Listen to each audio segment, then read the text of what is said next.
دشمن مصطفیٰ سے یہ کہہ دو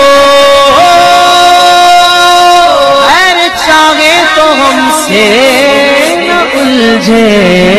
کیسا مذاق اڑایا، کیسا مذاق اڑایا۔ پکارو فدعوہم، تمہارے جیسے بندے پکارو انہیں، فلیستجیبوا لکم، ارے تو ان کی بھی تو ڈیوٹی ہے، ان کو بھی تو چاہیے کہ جب ان کو پکارا جا رہا تو جواب دے۔ ان کنتم صادقین، اگر تم سچے ہو تو پکار کر دیکھو، اگر تم سچے ہو تو ان سے جواب لے کر دیکھو۔ فاروق رضوی صاحب تم مر بھی جاؤ گے تب بھی قبر سے جواب۔ السلام علیکم ورحمۃ اللہ وبرکاتہ۔ بسم اللہ الرحمن الرحیم، نحمدہ ونصلی علی رسولہ الکریم، اما بعد۔ جی آپ کا یہ سوال کہ کسی صاحب نے اپنے بیان میں یہ کہا کہ اللہ تبارک و تعالیٰ نے مذاق اڑا کر کہا کہ ان الذین تدعون من دون اللہ عباد امثالکم فادعوہم فلیستجیبوا لکم ان کنتم صادقین، جس کا مطلب بے شک وہ جن کو تم اللہ کے سوا پوجتے ہو تمہاری طرح بندے ہیں، تو انہیں پکارو پھر وہ تمہیں جواب دیں اگر تم سچے ہو۔ تو اللہ تعالیٰ کے اس مبارک فرمان کو لے کر یہ کہنا کہ اللہ تبارک و تعالیٰ نے ان لوگوں کا مذاق اڑایا جو اللہ کے نیک بندوں کو پکارتے ہیں۔ پہلی بات تو یہ ہے کہ یہاں قبر والوں کا تذکرہ ہے ہی نہیں۔ پھر دوسری بات یہ ہے کہ اللہ تعالیٰ مذاق سے پاک ہے۔ اللہ کی شان میں اس طرح کے الفاظ استعمال کرنا یہ ان بے وقوفوں کا کام ہے جو اللہ تعالیٰ کے بارے میں عقائد پڑھے ہی نہیں۔ ظاہر ہے جو رب تعالیٰ کے تعلق سے کیسا عقیدہ ہونا چاہیے وہی نہیں جانتا، وہ دوسروں کو کیا تعلیم دے۔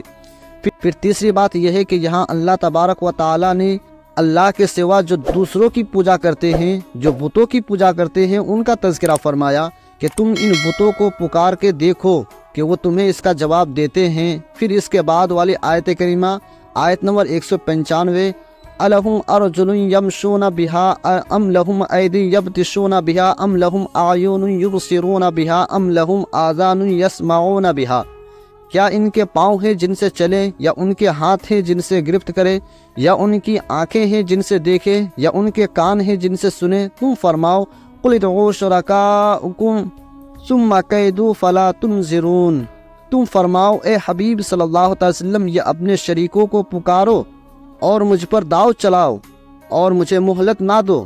اب یہاں شرکاء یعنی جو اللہ کے سوا دوسروں کو شریک ٹھہراتے ہیں ان کا تذکرہ کیا گیا۔ اس بات کو لے کر یہ کہنا کہ قبر والے سنتے نہیں اور اس کا جواب نہیں دیتے، یہ قرآن کے بھی خلاف ہے، حدیث کے بھی خلاف ہے، اس لیے کہ اللہ تبارک و تعالیٰ نے قرآن کریم میں ارشاد فرمایا ان اللہ یسمع من یشاء، بے شک اللہ جسے چاہتا ہے سناتا ہے۔ اب تم کون ہوتے ہو یہ کہنے والے کہ اللہ تعالیٰ قبر والوں کو سننے کی طاقت نہیں دیتا؟ پھر قرآن کریم کو ہمارے آقا صلی اللہ علیہ وسلم سے زیادہ کنہوں نے سمجھا ہے؟ تو حضور صلی اللہ علیہ وسلم کی یہ مبارک فرامین کئی حدیثوں میں موجود ہے کہ جب ایک مسلمان اپنے دوسرے مسلمان بھائی کی قبر پر جاتا ہے اور سلام کرتا ہے تو وہ مردہ سلام کا جواب دیتا ہے، اور حدیث میں یہ بھی آیا کہ وہ مردہ اسے پہچانتا بھی ہے۔ حدیث میں یہ بھی آیا کہ وہ مردہ سکون بھی پاتا ہے جب کوئی اس کا بھائی اس کی قبر میں آتا ہے۔ پھر حدیث پاک میں یہ بھی آیا ان اعمالکم تعرض علی اقاربکم وعشائرکم، بے شک تمہارے اعمال تمہارے رشتہ داروں کو، گھر والوں کو ان کی قبر میں پہنچائے جاتے ہیں۔ جب وہ تمہارے نیک اعمال دیکھتے ہیں تو خوش ہوتے ہیں، گناہوں کو دیکھتے ہیں تو رنجیدہ ہوتے ہیں۔ پھر حضور صلی اللہ علیہ وسلم نے فرمایا کہ وہ ان لوگوں کے لیے دعائیں بھی کرتے ہیں، یعنی اپنی اولاد رشتہ دار کے لیے دعائیں کرتے ہیں۔ کیسی دعا؟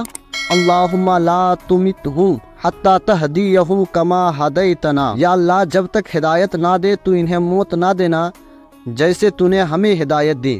اب اس سے کیا پتہ چلا کہ ہدایت یافتہ سلام سنتا بھی ہے، سلام کا جواب دیتا بھی ہے، سکون بھی پاتا ہے، اور اپنے گھر والوں کے لیے قبر میں رہ کے دعائیں بھی کرتا ہے۔ اور یہ حدیثوں میں حافظ ابن کثیر نے بھی ان حدیثوں کو جمع کیا جو ابن تیمیہ کا شاگرد ہے، اور کئی مفسرین محدثین نے ان حدیثوں کو جمع کیا۔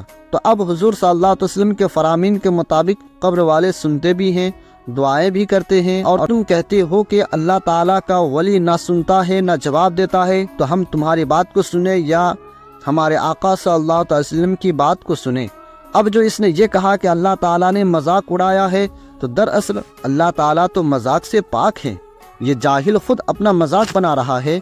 قرآن کریم اور احادیث طیبہ کے خلاف بات کر کے عوام کو گمراہ کر کے عوام میں یہ پیغام دینا چاہ رہا ہے کہ میں سب سے بڑا جاہل ہوں، میں سب سے بڑا بے وقوف ہوں، میں سب کے لیے مذاق بن چکا ہوں، اس لیے کہ میں اسلام کے نام پر اسلام کے خلاف باتیں کرتا ہوں۔